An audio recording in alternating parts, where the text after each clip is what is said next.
a chunk here. וכן כמו שדיברנו כבר שישנם אנשים שבעלו כל ימיהם בחושבם שצדיקים הם מכל מקום את הכל טעו. So he said, I'm not going to get into defining for you what Torah Shabbat Peh now, but we can see that there's people who come and look at what's written and mold it to fit whatever kind of perverse thinking they want.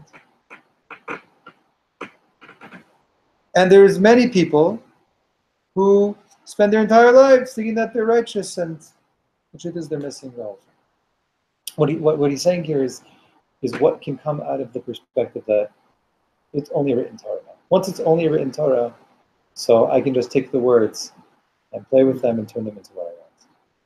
To say that there's still a message to be heard in this day and age, that's something that people are ignoring. Okay, that's what's written. I'm going to do it this way. And look, I'm a tzaddik because it's written, and that's what it means. Lehefech, on the contrary, tzaddikim, כל אחד ראה דרכו בקודש בתורה עד שאף שחלקו שם ואלו מכל מקום אלו ואלו דברי אלוקים חיים.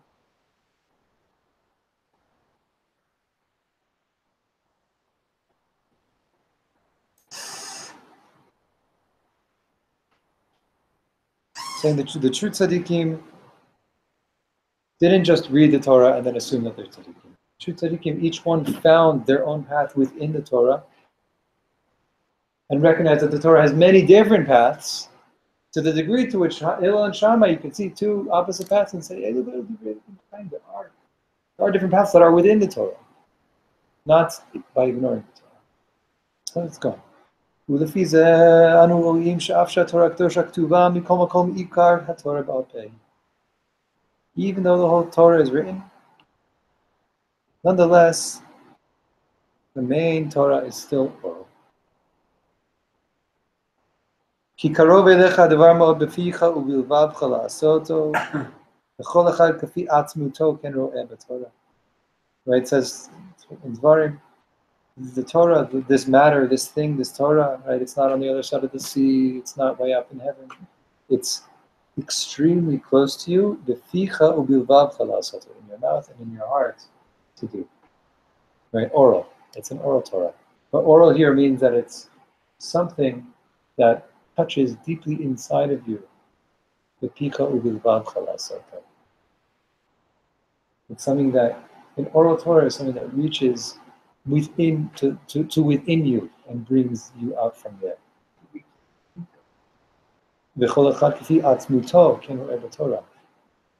If you can get in touch with the core of your being, you can see yourself. That's how you can find yourself in the Torah.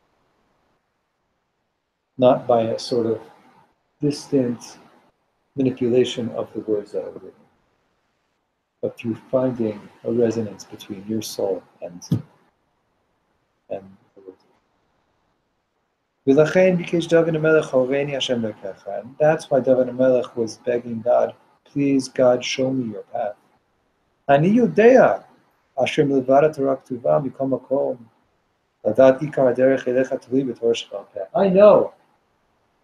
that apart or in addition to what's written, to really know the essence of the path to you, it's dependent on Torah Shabbat. Let me just take this a step away, also related to what we said earlier. I can know every halacha in the world. I don't know how to reach God. Nothing that's written in books is teaching me how to reach God. No, it's a bit of an exaggerated statement. It's helpful, but it's not like a formula. It's not like, oh, if I know the mitzvot and I know what's written in the books, so that's how you get to a holy way of living. That's how you get to godliness. No, I think we all know that. That's some people live like that. And that's exactly what the Rebbe is saying. That people think that that's what it is. But it's just not. So he's saying, he's just being so honest. Saying, I have to beg God. David HaMelech is begging God. What does it mean that it's dependent on Torah Shabbat Peh?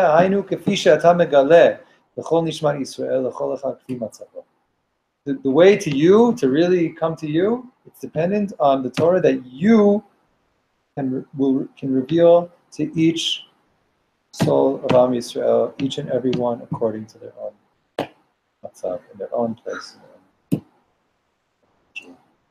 Lachen horeini Hashem gam ani darkecha. David says, so God, show me the way to you also, please. Gam ani. Chafet umishtokek ani me'od me'od lalechet adecha vel eini yodea haderech elach. I want and desire and yearn very, very much to go all the way to you, but I don't know the way. I don't know your path. King David said? King David said, Horeini Hashem darkecha. After all the Tehillim that he wrote? It's part of Tehillim. Oh, part of Tehillim. Show me your path. Yeah. Yitzayer Adam be'atzmo, and here when the Rebbe uses the word Yitzayer, he's giving us a way to bring this home, and to sit and conjure up this feeling and for ourselves. Yitzayer Adam be'atzmo kilo to'ehu b'midbar, as if I'm wandering lost in the wilderness somewhere. B'makom tohu ben chayot u'gazlanim rotzchim shodedim ve'eino yodea ani yifneh. There's wild animals, there's thieves, there's murderers, I don't know where to turn. I don't know where I am. Uv'chol tzad u'psiya yachol hu lit'ot od yoter. U'litkarev yoter l'sivchei achayot v'marat pritzim. In any wrong step, I can take one step closer to danger. And my heart is pained even more. My parent, who has the ability to save me right now, who can help me right now, the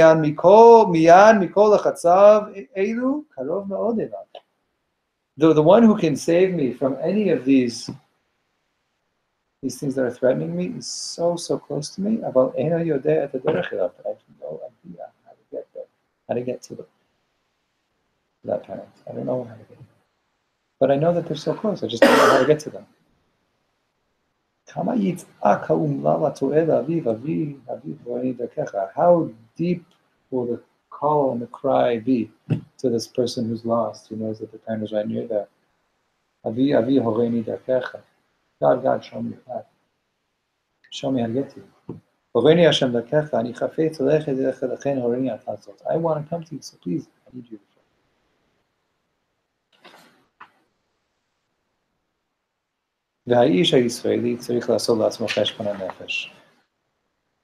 We need to do an inner accounting. Not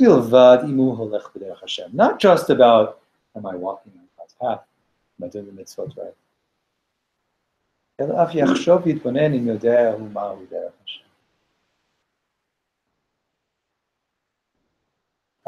have to sit deeply with the question, do I even know what the path to God is?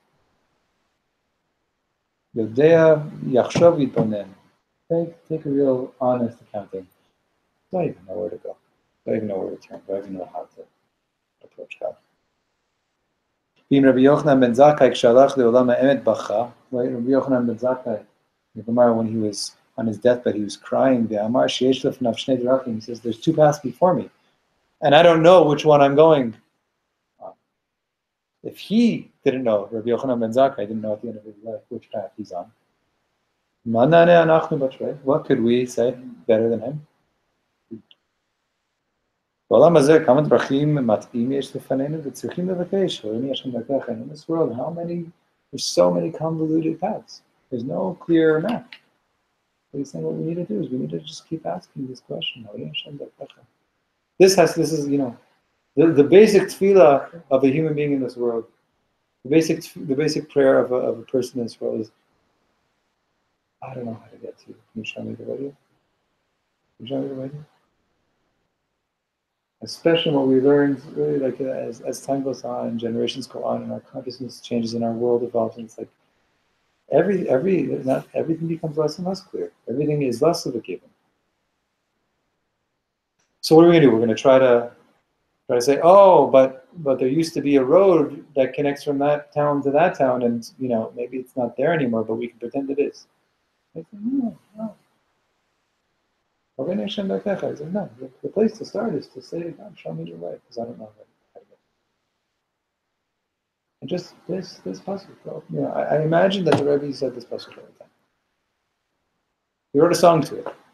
And when he taught his students different meditations, he said, when you finish the meditation, this is the song. That there's no such thing as coming close to God without also acknowledging that we don't know how. That is the way. What the Rebbe said in the last Torah. How is God close to me? Is sometimes by feeling how not close we are.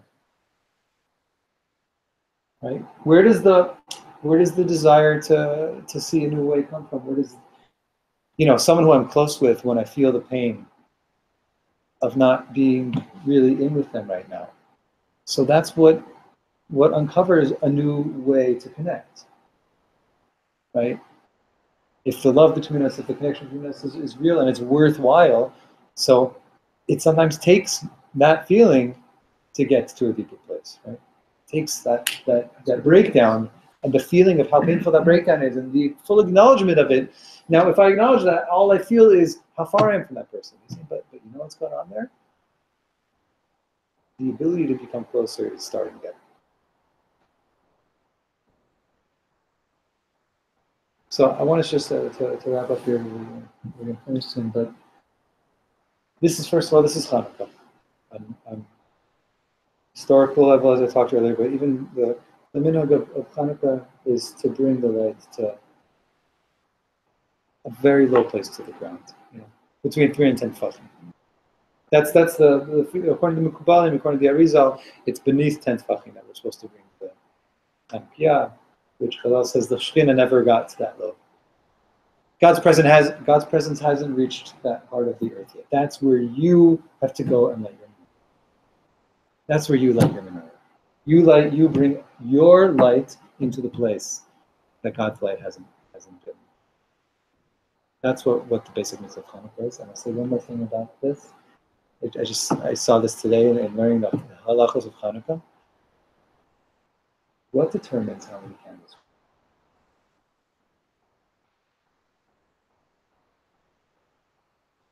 What day it is? How many people are there? So let's say there's 8 people in the family. So you have a household of 8. So the first night of Chanukah, you're lighting a total of 8 candles. The second night, you're lighting 16. Meaning Chanukah, it's revealing a light in time. It's revealing that light through the soul of each individual.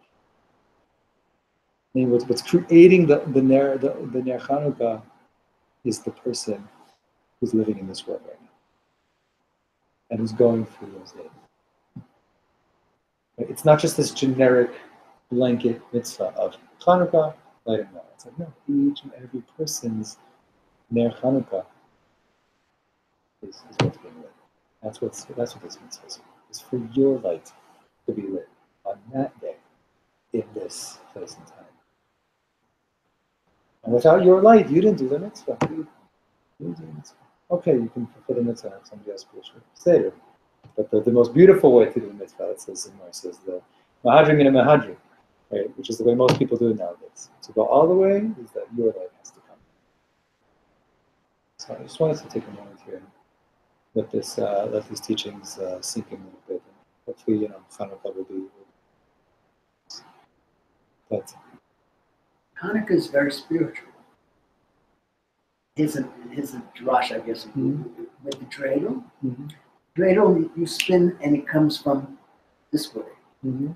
On Purim, you use a grogger and it's earth. It's this way. So you say Chanukah, you're drawing the light from a higher place. It's coming down. It's spirit coming down. While Purim is physical. It's coming from the earth. Mm-hmm. So I want to just take a moment and you go inside, however you go inside. And let yourself just get in touch with a part of you that feels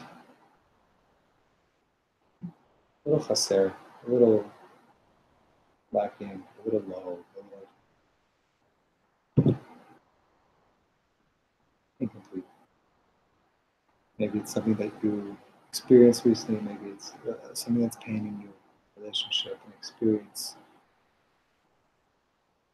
a desire that you haven't been able to fulfill. Piece of you that you know in yourself.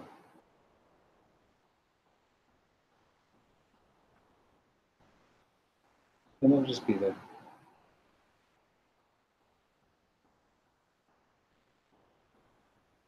Even just be a feeling.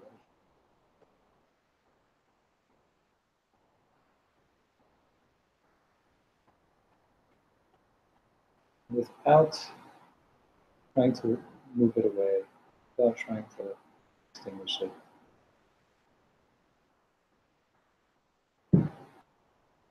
See what it's like to sit and be with that feeling, with the knowledge of that's brought me to this place, and there it can be a candle in my hand.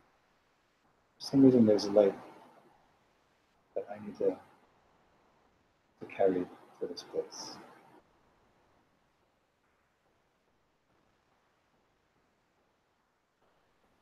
I don't know what to do with it. I don't know what's going to come of it. But I can ask from this feeling, Hashem, what do you want from me? What's the way to you? What's your path that I'm on with this feeling?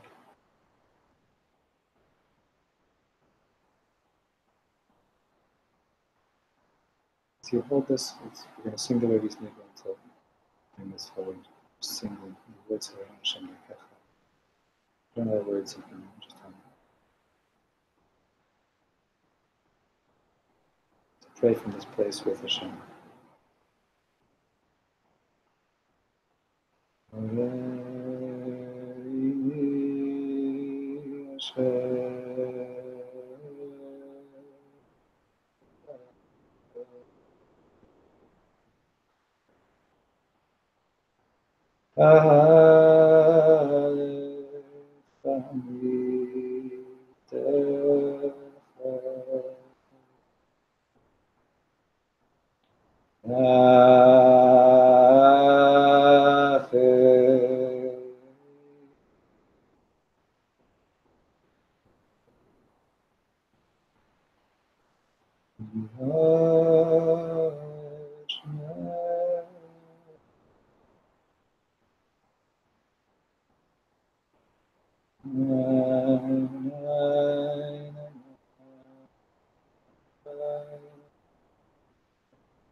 You just know it's okay to not know the way.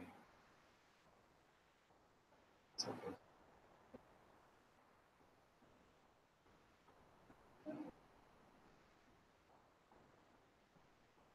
Just come out. Have a good Chanukah. Have a great Chanukah. Have a good light. Make it your own. Share it if you want to. Thanks for learning. We're not going to meet next Sunday. The Sunday after Chanukah. The Yeshiva asks for 30 shekels for the class. You can just put on the table.